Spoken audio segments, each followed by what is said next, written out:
नमस्कार मंडळी, आज मी निघाले आहे एक सुंदर प्रवासाला। मुंबईच्या गर्दीतल्या दादर स्टेशनवरून थेट विरारकडे सुरू करूया आपला प्रवास। ट्रेन सुरू झाली आहे आणि हळूहळू शहर मागे पडतंय। खिडकीतून दिसणारी उंच इमारती, रस्त्यांवरची गर्दी आणि काही वेळातच सगळं बदलायला लागतं।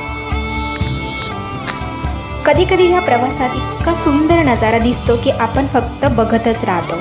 सूर्याची किरणं झाडांमधून डोकवताना आणि ट्रेनच्या आवाजासोबत झालेला हा प्रवास खरंच मनाला स्पर्श करून जातो।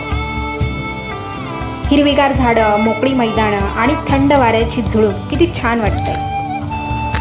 असं करत करत जवळपास 1 तास कधी गेला कळलंच नाही। हा प्रवास इतका सुंदर आहे की वेळ कसा निघून जातो तेच समजत नाही।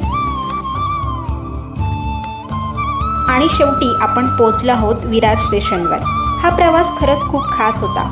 गर्दीतून निसर्गाकडे नेणारा एक सुंदर अनुभव।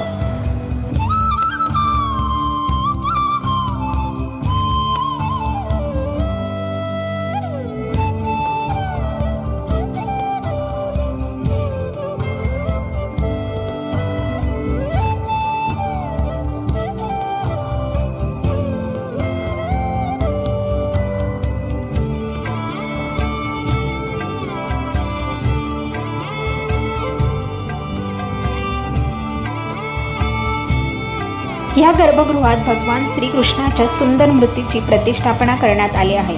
भगवान श्रीकृष्णाचं हे रूप इतकं आकर्षक आहे की दर्शन घेताना मन पूर्णपणे भक्तीत रमून जातं। विशेष म्हणजे श्रीकृष्णाच्या डाव्या बाजूला गणपती बाप्पा आणि उजव्या बाजूला एकविरा देवी यांची ही मूर्ती स्थापित करण्यात आली आहे।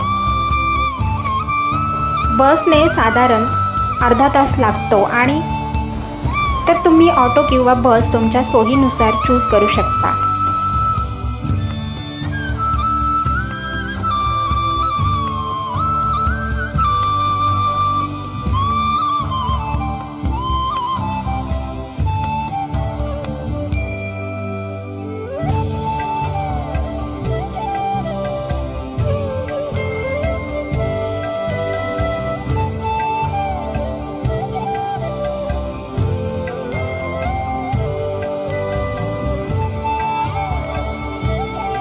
आपण ज्या ठिकाणी आलो आहोत ते आहे वसईमधील विरारच्या शिरगाव येथे उभारलेलं एक भव्य मंदिर।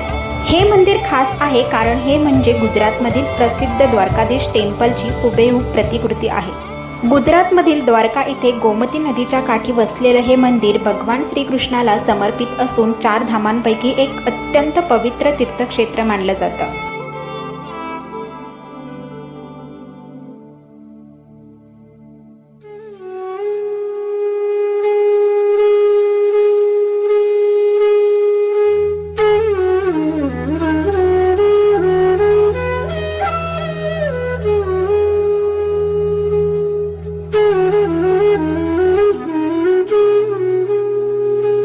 म्हणजेच आता द्वारकेचं दर्शन घेण्यासाठी गुजरातला जाण्याची गरज नाही, कारण त्याचं सुंदर रूप आपल्याला इथेच विरारमध्ये पाहायला मिळतंय। चला तर मग ह्या भव्य मंदिराचं दर्शन घेऊया।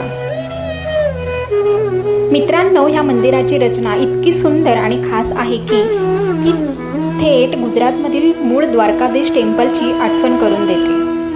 मूळ द्वारका मंदिरात गोमती नदीसमोर असलेल्या 56 पायऱ्या आहेत आणि अगदी त्याप्रमाणे इथेही 56 पायऱ्यांची सुंदर रचना करण्यात आली आहे। ह्या पायऱ्या चढताना एक वेगळीच भक्तीची भावना अनुभवायला मिळते। याचबरोबर मंदिरावर 52 गजांची उंच ध्वजा डौलाने फडकताना दिसते।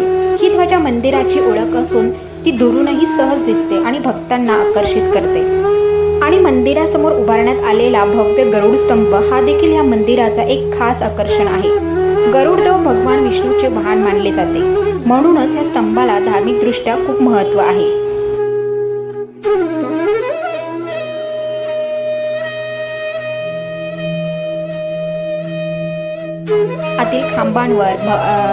मंदिराच्या आतील खांबांवर भागवत ग्रंथातील श्रीकृष्णाच्या 24 अवतारांच्या सुंदर मूर्ती कोरण्यात आल्या आहेत। ही शिल्पकला इतकी सुंदर आहे की प्रत्येक मूर्ती एक कथा सांगते।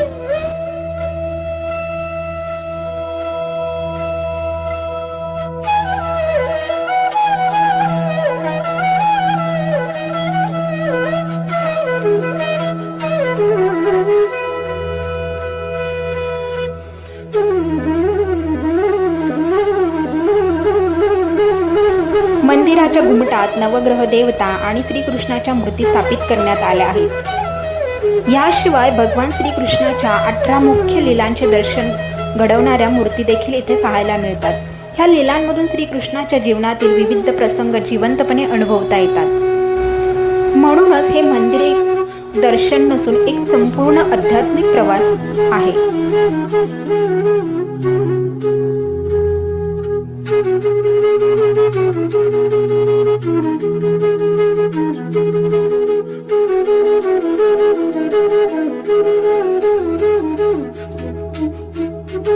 तुम्ही पण या मिनी द्वारकेचं दर्शन घेतलं आहे का? कमेंट करून नक्की कळवा। जर तुम्हालाही असा अनुभव घ्यायचा असेल तर नक्की एकदा या ठिकाणी भेट द्या। व्हिडिओ आवडला असेल तर लाईक करा, चॅनलला सबस्क्राईब करा आणि तुमच्या मित्रांसोबत शेअर करायला विसरू नका।